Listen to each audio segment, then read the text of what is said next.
ka. Oo. Yung reaction to ni Gadon. Maganda to kasi hindi yata naihabol dito sa topic pero naibigay po sa atin ng mga producer to. Sabi po ni Gadon, alam nyo, tarantan-taranta po sila. Kasi sa totoo lang, may plano sila lahat, nakaplano sila, nakatutok sila sa impeachment. Alam natin yan, basang-basa kasi barahan nila. Yan yung mga problema nila, partner eh.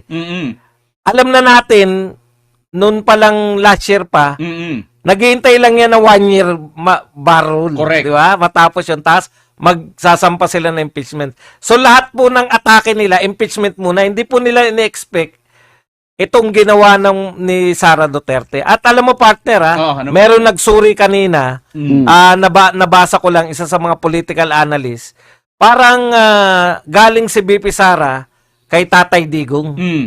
Tapos pagbalik niya rito, biglang nagdeklara. Parang alam ni Tatay Digong tong gagawin ni BP Sara na to. Sabi ko nga, ang galing talaga ng mga diskarte ng Duterte, no? Katulad nito si Gadon, matagal nang hindi nananahimik to, partner, di ba? Bigla nung nagdeklara si BP Sara, isa siya sa mga nataranta. Alam mo, sabi niya, partner? Ano sabi niya, partner? Biruin mo, kung ako sa kanya, para hindi matuloy ang impeachment, mag-resign na siya. Ng tinapay. Alam niyo po, eto po, talagang to si Gadon. Nung isang araw, sinabi niya, ang reaction niya, wala naman na daw suporta yan si BP Sara dahil ang tao raw ngayon, ang mga Pilipino raw nahati sa pro Marcos at pro Aquino. Diba sinabi niya yan eh. Pro Marcos at pro Aquino. Asan yung mga Duterte? Alam mo, Gadon, yung mga sinasabi mo yan, very 80s, 90s. Pwede mo sabihin yan nung 80s at 90s, maka Marcos at maka Aquino. Pero ngayon, ang realidad ngayon, ang mga tao sa Pilipinas, pro Duterte at anti-Duterte. Correct. Hindi mo ba naunawaan yung Gadon? Tapos sasabihin mo ngayon para makatakbo si BP Sara, mag-resign sa impeachment. Nilabanan ni BP Sara kaya nga ni-reject ng Supreme Court yung impeachment eh. Tapos ngayon sasabihin mo, mag-resign? Eh bakit pa kayo nagpakahirap kung yan lang ang gagawin ni BP Sara? Correct. Alam mo, Gadon, isa pa, dati ikaw rin namunguna dyan sa pagpaparesign kay BP Sara, natandaan nyo? Pinag-resign niya sa DepEd. Ang hindi nyo akalain, dahil tahimik si BP Sara nung member ng admin, kaming mga Duterte vloggers, pinipilit na namin, BP Sara, ano ka ba?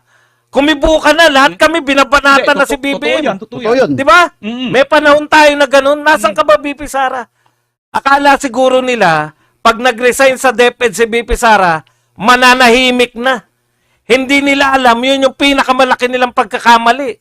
Nung nag-resign si BP Sara, wala na siyang, hindi na siya parte ng administrasyon. Hindi nyo ba naintindihan? May delikadesa yung mga Duterte. Parte siya ng administrasyon. Bakit siya babanat? Correct. Ngayong hindi na siya parte ng administrasyon, nakita nyo, ito pala ang pinakamalupit bumanat sa lahat. O di nataranta ka. Ngayon, uutusan mo na naman na mag-resign. Ang pagkakaiba po ng pagre-resign ni BP Sara nun, bilang cabinet official, siya po ay nasa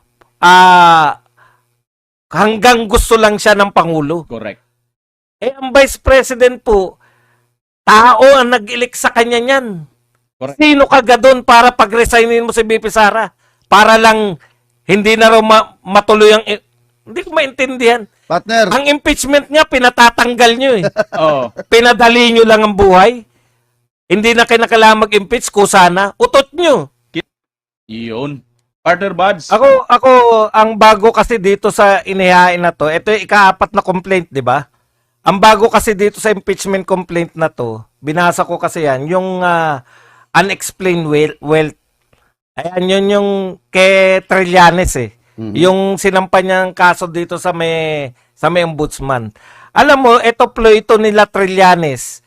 Kahit na nga, nagtataka nga ako sa ombudsman, bakit hindi pa yan ibasura samantalang bawal naman magsampa ng kaso sa impeachable official kung criminal yung complaint. Kasi, kaya nga impeachable sila eh.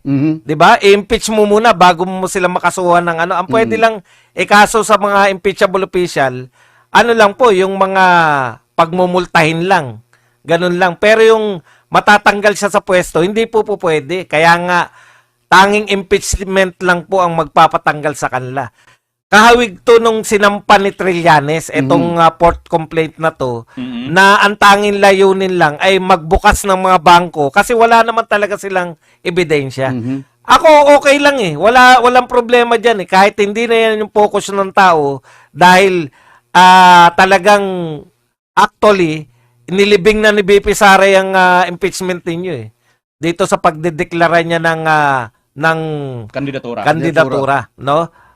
Pero ganun pa man, gusto ko pa rin nga dumaan sa process para gusto ko makita kung sino yung mga congressman na magpapaliwanag na kahit walang ebidensya ay maipapasa nyo yan dyan sa Justice Committee. Dahil tiniti ako sa inyo, pagdating niyan dito sa plenary, hindi pa rin kayo makakakuha ng 1/3 votes. Napansin nyo, kahit papano, nagpaliwanag yung taga-Surigao. Ang Surigao ba ay Mindanao? Opo, partner. Yan. Nakita nyo po kung gaano kasi kasolid yung mga taga-Mindanao kay BP Sara. Yun ang hindi nyo po pwedeng maitanggi. Lahat po ng mga congressman na mga taga-Mindanao, taga-Visayas, hindi lang po 2 beses na nag-iisip. 3 beses pa sila kung pipirma sila dyan. Kaya nabulaga kayo, nakakatakot ang pagbabalik ni BP Sara dahil ang takot lang naman kay BP Sara, yung mga malalaki yung ninakaw. Siguro yung mga nangupit lang, teka muna, BP Sara, nangupit lang naman kami. Di ba? Palusutin. Yung mga palusutin yan, wag na lang tayong kumibo. Total, kupit lang naman ang ginawa natin. Hayaan na. Kasi yung mga magnanakaw talaga, walang magagawa yan mga yan, kundi sumugal na o tumakas.